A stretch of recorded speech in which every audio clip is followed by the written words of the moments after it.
Ladies and gentlemen, boys and girls, Georges, Gorges and Signature Forgers, welcome along to the Joe Spivey YouTube channel where we discuss books and little else. And welcome back to my random reviews, most notable for being neither random nor really much reviews. I, of course, do a TBR every month, so nothing that I read is unexpected. And then they couldn't really be said to be at least sort of celeritas or critically acclaimed reviews, because I either coddle such works or I stick a stick of holly through their hearts. But you join me, first of all, in the north of England, which is typically blustery, which is seeing, of course, the waste disposal bins, which have a capacity of about 250 litres, being sent asunder at the wrath of Mother Nature as though they were plastic bags. It's very similar to when, in any sort of intergalactic movie adaptations, you have some of the astronauts levering and fixing something on their space station when the detritus of an asteroid comes storming and soaring past them. That is what it was like with huge council bins at the moment. But anyway, welcome along to another random review. This is Charles Dickens' A Christmas Carol, whose plot I do not really need to outline. This is by far Dickens' most accessible work, his most famous work, and has been subject to about 1,200 adaptations since its origin. I can't quite remember when the origin was. Probably mid-19th century, I can't quite remember. But yes, this is the story of... I'm going to go into it, I'm going to have to, for any people that have been under rocks for the last few... for their entire lives. This is a miserly, curmudgeonly, rebarbative and orotund misanthrope who, because of his particular faculty for finance, finds himself particularly wealthy, who has acquired wealth, Mr. Ebenezer Scrooge, who I think owns basically a counting house. I think he's a bit of a creditor. And he's got in his employ a genial, timorous and lovable Bob Cratchit. He has a nephew who is similarly genial, but a little bit more capable. And it is alluded to a few times, but it's sort of, I think it's incumbent upon the universe to right Mr. Scrooge's wrongs. His old partner, who we are told is deceased right at the beginning, comes back to haunt him and informs him of the imminent arrival of three spirits, the ghost of past, present, and that which is to come. And yes, it's sort of, as I say, slightly alluded to that the universe feels it necessary to, as I say, right Ebenezer's wrongs. So, the Ghost of Christmas Past, first of all. We see a solitary, abandoned, hard done to, downtrodden, disaffected young student, a sort of subject of a young prep school, who we sympathise with, and who has a young sister called Fanny, who comes, obviously an unbroadcastable forename nowadays, due to it being inextricably linked with the female organ of generation, but there we are. We have Eth, a female sister of Ebenezer's, who comes and rescues him, and it is alluded to on a few occasions that there is perhaps an emotionally manipulative father in the background. It clearly hasn't come from an excellent childhood, much like Mr. Dickens himself, which he draws upon. We also see him when he is a jocose and, again, humorous, genial, altogether effective young clerk, I think it is, at Mr. Fezziwig's, with Dick Wilkins, where you see him being a committed keeper of the Christmas festival, rather than the sad, solitary, lonely, curmudgeonly git that we get at the beginning. And we also see, of course, when his love's labour is lost, a young girl who views his avarice and his acquisitiveness has somehow taken over his affections for her, and now his primary objection and love in life is the acquisition of money rather than the harvesting of a family. Then we have the Ghost of Christmas Present, which is a sort of a big burly fella, again, pretty happy, pretty humorous, seems keen to do his job. His 9-to-5 role has a spirit of the present time.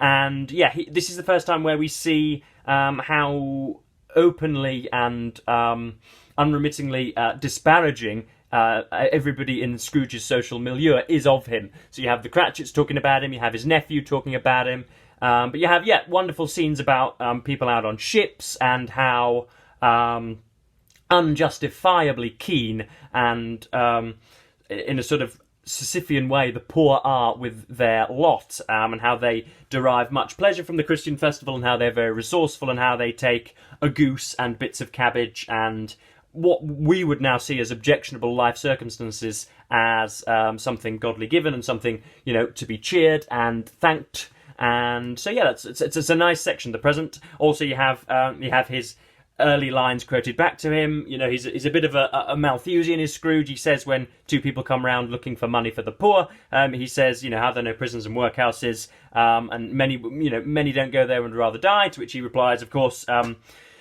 those who would wish that had better do it and decrease the surplus population. And he, in many encounters with the spirits, has those quotations thrown back at him.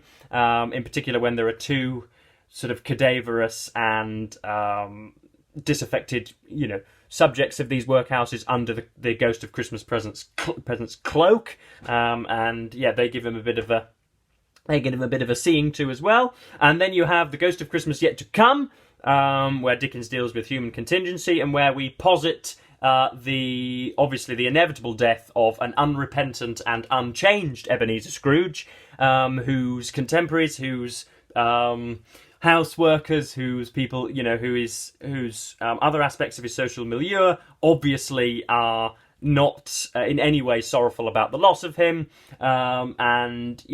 it shows just how Scrooge does indeed value life and doesn't want to die. That's essentially the basic outline. Scrooge then, of course, when he wakes up and finds that he isn't dead, offers huge recantations and is a shadow of his former self, or rather, is diametrically opposite to what he was beforehand. Keeps Christmas well, holds it in his heart, and all the rest of it. Now, positives and negatives, folks. I've made it a duty of mine and a little bit of a trademark of mine to pretty much criticise Charles Dickens whenever I get the available chance, because I think he creates gargoyles, I think he creates skeuomorphs, I think he creates unrealistically egregious examples of hatred and of envy and of sorrow and of charity. Nobody really has much density of character in many of his novels, especially when you compare it to the other stuff that people produced of his time period. But some of the specific strengths of this novel, before we go into the weaknesses, some of the strengths, first of all, it's short and snappy, which I think is one of the major contributing facts to its posterity, its prosperous posterity, because, of course, you can wrap through this in a day. Even if you're not a particularly assiduous reader, you can get through it really, really quickly. What else? It's fairly well written. It's Dickens is reasonably pleasant on the page, it also obviously calls to that sort of numinous topic of retribution and of self-introspection and of forgiveness and of a phoenix rising from the flames and being a better person, yada yada yada. All things that youth these days think that they need to turn to LSD for, when in fact they could just read a literary work or some poetry and they would find as much self-introspection and as much infinite variety as they do at the hands of amphetamines, but nobody can tell them otherwise. It deals with all sorts of topics like that. I'm surprised Jordan Peterson hasn't done a lecture on this, because it would seem to suit him perfectly. And also, it's just a very good tale. And it is, even if you hate everything that Charles Dickens writes, it's pretty enjoyable. Few of the negatives. First of all, I think that there are just some horribly water-thin similes in this. Some of Dickens's stylistic turns aren't anything that I find desirable. It seems very, very obvious that he is just taking up word counts in here, and is being almost deliberately unimaginative. Second of all, it is that Ebenezer Scrooge is perhaps the most capricious person we are likely to meet in all literature. Nowadays, he would be diagnosed with bipolar disorder, because we are met with this completely unrepentant, stern, horridly belligerent and bellicose, unempathetic, complete gutter snipe of an individual, a right blackguard, and then all it takes is for him to see what is obviously spun as him being solitary at school into a sobbing mess of contrition. All of a sudden, all it takes is 5 minutes with the Ghost of Christmas Past, and he is already repenting and sobbing and wanting to talk to his nephew and wanting to talk to his young bank clerk, Mr. Cratchit. All of a sudden, that just... all of Scrooge's sternness and all of the much built-up avarice and everything that he has stood for, presumably for 50 years, falls by the wayside after seeing one image of himself once as a child at school. And of course that is in aid of some of Charles's literary ambitions with this text. It's so obvious what Dickens is trying to imbue to you. It's not with most Victorian authors, they spin a pleasant tale and have some socio-political tuition imbued into it, which clever readers can take, can pick up upon. It is barging down the door and telling you exactly what you ought to think about this book. What else? There is the only time where we get a little bit of density of character with Scrooge is when we see him at Fezziwig's, where he is, as I say, the jocose keeper of Christmas, and yet we do not see the gap between that and when he meets his would-be wife and lover and mother to his children. We do not see how it was that he descended into such such ruinous avarice and such horrible tendencies. We don't see what it was that changed him so much. Dickens doesn't even mention what it might be, let alone delve into it or explore it. And I can't help but think that this could be an awful lot better if that was zoomed in on a little more. But yeah, as I say, some very weak similes in here. Things are as still as statues, and things are as black as holes of Calcutta, yada yada yada. But anyway, I've got some examples of what I want to talk to about. Just a few readings of it, hoping that this video isn't awfully long. Hope you're having a pleasant Christmas, by the way. Hopefully this goes out maybe the 22nd or 23rd. I'm filming this a day beforehand, just because I've got so much to get through and many, many gifts to buy. But anyway, let's continue. I've written in the margins here in my pencil that is an indefensibly weak simile. So this is talking about, where are we at here? Oh, this is Marley's face. He's just met Marley's ghost at the knocker. Again, of course, inextricably linked with the mammary glands, and so you can't say knocker anymore without people laughing. Anyway, so this is talking about when Scrooge closes his door after that incident. The sound resounded through the house like thunder, because, of course, things resound around the house like thunder, in case you didn't know.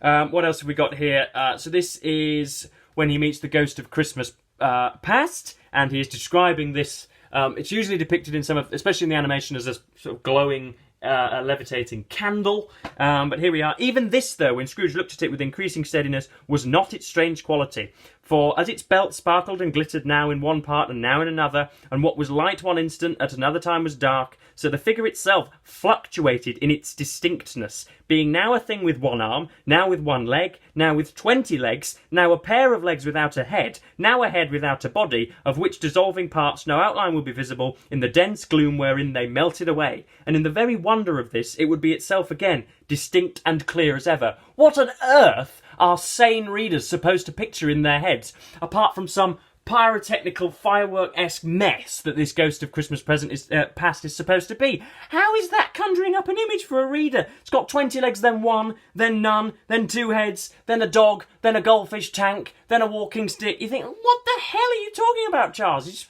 fucking raving on and rambling. Next up we have...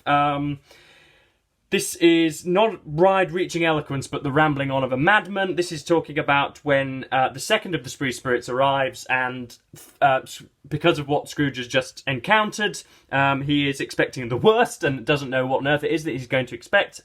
This is how Dickens describes that. Gentlemen of the free and easy sort, who plume themselves on being acquainted with a move or two, and being usually equal to the time of day, express the wide range of their capacity for adventure by observing that they are good for anything from pitch and toss to manslaughter, between which opposite extremes, no doubt, there lies a tolerably wide and comprehensive range of subjects. Without venturing for Scrooge quite as hardily as this, I don't mind calling on you to believe that he was ready for a good broad field of strange appearances, and that nothing between a baby and a rhinoceros would have astonished him very much. It's a roundabout way of saying that he was an adaptable human being, which of course we know him not to be. He is unrepentant and pretty prejudiced in general. I do just want to give Dickens his due, of course, here. So this is talking about with the... again, still with the Ghost of Christmas Present, when they're flying about between Bob Cratchit's house and his nephew's house. And Dickens is at his best in his longer novels and indeed in this novella, when he is describing, the quixotic nature of the streets, what's going about, the hot chestnuts and the snowy streets and the cobbled cart, the horse and cart on cobbled streets, yada yada. So this is how he describes when, as I say, the peripatetic Ghost of Christmas Present and Scrooge are going about London. Much they saw and far they went, and many homes they visited, but always with a happy end. The spirits stood beside sick beds, and they were cheerful. On foreign lands, and they were close at home. By struggling men, and they were patient in their greater hope. By poverty, and it was rich. In almshouse, hospital, and jail. In misery's every refuge, where vain man in his little brief authority had not made fast the door, and barred the spirit out. He left his blessing, and taught Scrooge his precepts. Just do more of that, Charles, and I'll like the book, mate. That's bloody gorgeous. Just give me page after page of that. I know you probably had to think, heaven forbid, and look up from your typewriter to produce such a thing. But just do a bit more of that, and I'll be a little bit more favourable to your text, sir. So that was, yeah. I'm not saying it was unenjoyable, but I think the only reason that it is, the apotheosis of Christmas and has been subject to numerous adaptations is because it's short, I think, in a nutshell. Bits that aren't in the adaptations often, again, with the Ghost of Christmas Present, when they go around and look at some of the, I think it's like a lighthouse and some of the boats that are out at sea. And again, it's of course, it's ticking all the boxes of a modern society as well. It's talking about a almost primitive return to what we might describe as happiness and satisfaction and satiety, and is, rejecting avariciousness and the materialism of, it's not modern capitalism that's materialist, it's the plunderous nerks that are at the helm of modern capitalism that it's making it a materialist society. But anyway, so Dickens is ticking all the right boxes, and, but I can't help but feel him, prying and sort of...